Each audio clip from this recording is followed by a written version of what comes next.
President Bola Tinubu's state visit to Brazil enters its second day after a first round of talks in Brasilia saw Nigeria and Brazil revive energy and trade cooperation. On Monday, President Tinubu was received with full military honors by his host, Luis da Silva. At a joint press conference, President Tinubu welcomed the imminent return of Petrobras to Nigeria 5 years after the Brazilian oil giant halted operations, saying the move would reignite energy cooperation. Both leaders also witnessed the signing of 5 agreements covering aviation, agriculture, science, trade, and diplomacy. We have the largest deposit of gas. I don't see why Petrobras will not be back in Nigeria as soon as possible. And I appreciate Luis promising that will be done as soon as possible. It's necessary to emphasize here that the reform that I've embarked upon since I took over in Nigeria has been very impactful. I can beat my chest for that. It was initially painful, but today the result is blossoming. It's getting clearer to the people. We have more money to the economy, no more corruption. Joining me now is Ade Adefeko, Director, Corporate and Regulatory Affairs for Olam Agri, to discuss the Brazil-Nigeria partnership. Good morning and great to see you, Ade. Thank you, Rebecca, for having me. I'm a bit jet lagged. Just came in from Japan, so, but again. From Japan? Yes. Okay, yes. Maybe Brazil next. But clearly, this partnership between Nigeria and Brazil, it almost feels like they suddenly woke up and found each other new. Tell us about the context behind everything. Lots of deals on the table. Lots of deals on the table. Before we go into the deals, it's important for me to set the context. Sure. Context first in terms of Nigeria, Brazil. Okay, Brazil got independent in 1822, I think. September 7 to be precise. That's over 300 years. Nigeria, of course, October 1st, 1960. Bilateral relations were established in 1961 by Brazil, 66 by Nigeria. Wow. So you can see that. Mm-hmm. Okay, of course, Brazil's commercial capital is Sao Paulo, but political capital is Brasilia. A lot of people know that. So Sao Paulo is the Lagos, while Brasilia is the Abuja. Yeah. So that is important to set that context as well. Of course, as I've always told you, in God I trust, every other thing is what? Data. So let's look at Brazil, okay? Brazil's population, 212 million. Largest country in South America, bordered by 10 countries out of 12 countries in South America.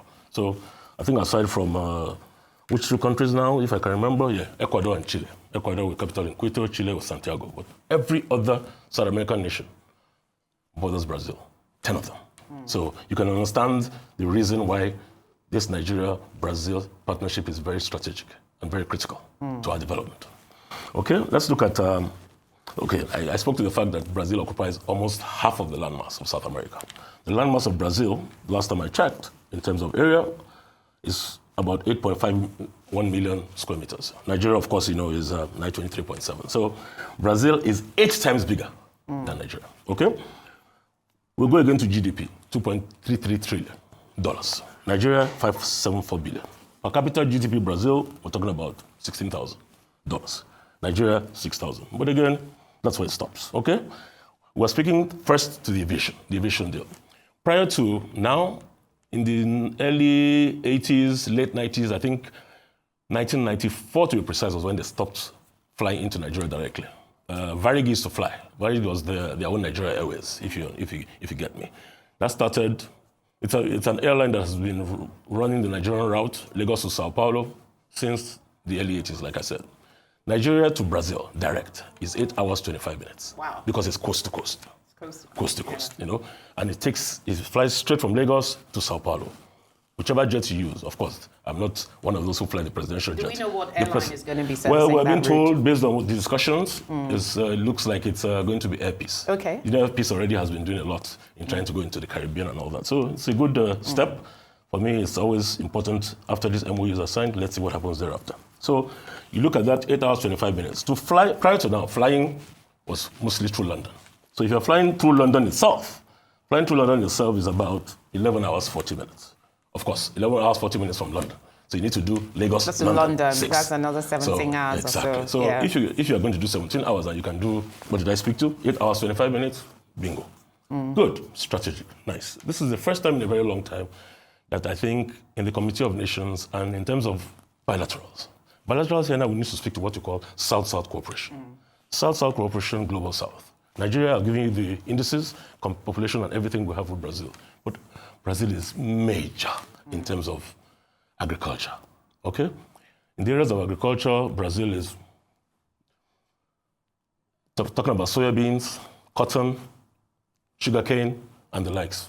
I'm sure you've heard of a company called Embraer, of course, on the aviation side. On the aviation side, just as you have Embraer for them, you have, so aircraft and all that, they're top, okay? Let's now go into agriculture, okay? It's important to always to let Nigerians know that, there's a lot we talk about. Bilaterals are important, okay? And this, I think, is first time in a very long time. Again, let me go back again.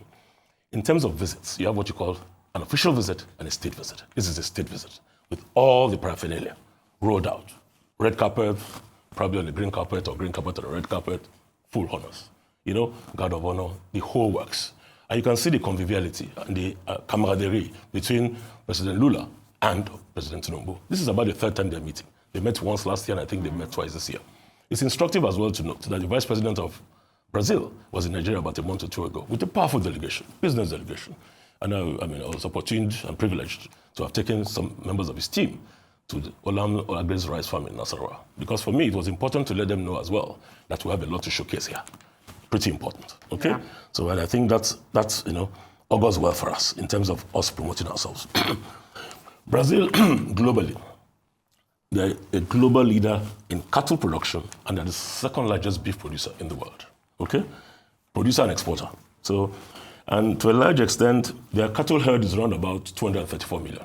That is massive. People always talk about things being massive, So that's on one hand. Okay. And and look at that vis-a-vis Nigeria. But Ade, before you go on, you painted quite a fantastic context, by the way, giving us a bit of a run through history and cultural ties. Yes. There's no doubt that Brazil is a formidable force, but I've seen time and time again many of these grand gestures across borders, across nations, investment partnerships are signed for transformation. What is really different about this time? Because we're talking about, there's a $1.1 billion green imperative project. They've been here, they've seen our agriculture industry, our livestock, the mechanization.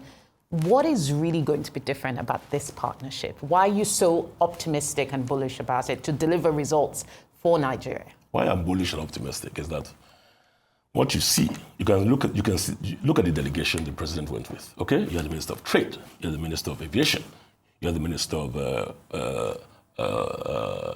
you had Foreign Affairs, you had Livestock. Okay, Livestock Minister particularly. You had Minister of State for Agriculture. So two things. There's a livestock part, which is very specific and targeted. Then you have agriculture in its ramification. So you even have the Minister of Culture. That's Hannatu Musawa. So of course, I'm sure you probably saw late, just maybe in the last 1 hour, photos being released of Professor Wole Soyinka. So cultural diplomacy. So diplomacy and cultural agreement and agreements at all levels. And for me, I think it is very good that we have a chief marketing officer, chief investment officer, and a chief diplomat in the president doing this. So for me, I think because of the fact that, we have painted and given a background of the similarities between Nigeria and Brazil. Again, cultural in terms of relationships. It's from here that you have the Brazilian Nigerians, the Cardosos, the Pedros, and the likes. Of course, the central bank governor, I'm sure you saw, was there. You could see a bit of conviviality between them. Yeah. So for me, what I think is important is that these MOUs that we're signing, this is about the third time we're meeting. So there have been a lot of preliminary discussions on all this. So with this MOUs being signed, what we need to do now is when they come back, let's action it. So probably have a Nigeria-Brazil joint commission, okay, as a first step. Then again, I think the president or the presidency must appoint ambassadors or high commissioners. That is still a pending matter. It is pending, and I think it's been way too long. But I'm sure, Okay, so let's get a bit now into the agriculture space. Yes. Brazil has fantastic credentials Yes. in terms of its arable land, but it also came for a point where agriculture was not such a huge contributor to its economy. It was able to sort of translate its poor soil issues to fertile land. It's built a fantastic model. How did it do it? And what are some of the things Nigeria itself can learn from that model? Okay. Nice you speak to that. I spoke to the fact that they're very strong in corn, soya, sugarcane, Right. particularly. And their arable land is, you can go on and on.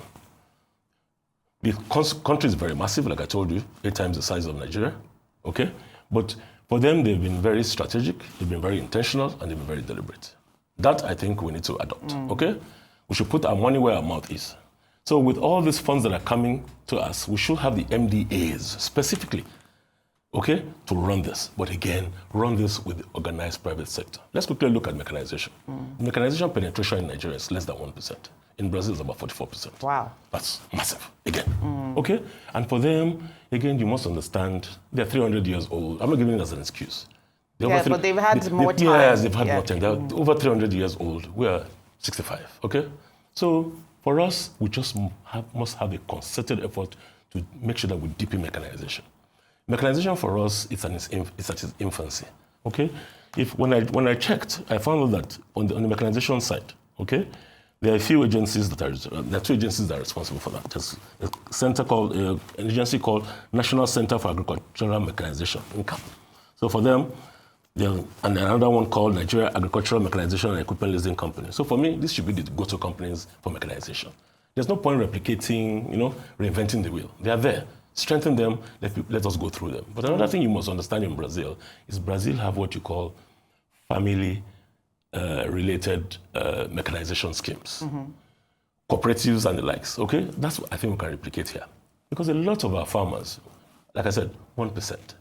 The others are the likes of the behemoths, the large agricultural companies like us, Olam Agri, for example. So the smallholder farmers just Smallholder farmers will be brought into what you call the nucleus of it. The nucleus of it is that you set it up, you bring them in, they farm for you, you buy from them. Again, you offer agri inputs, you offer financing, and you offer... And you economically empower them because they get fair prices. Precisely. Yeah. And again, you make sure that to a large extent, this food security should not just be food security, it should be food sovereignty. Absolutely. So those are the things that I think we need to work on. Indeed. And work on We're running out of time. Yes. And it sounds to me like President Tinubu needs to have you on his right hand advising on how we leverage this Brazil-Nigeria partnership. Yes. You're such a wellspring of knowledge. Thank you so much for being with us, Ade Adefeko. Thank you very much for having me. Of Olam Agri. So what we must do again is that we must put our money where our mouth is. Absolutely. Let's continue to do this. And again, my last word, the UN will be 80 in September. Okay. I think President Tinubu should be at the United Nations. This is the denouement. 80 years of the UN, Nigeria cannot afford not to be there. Absolutely. So that's Message heard loud and clear. That's my final word. Thank you so much.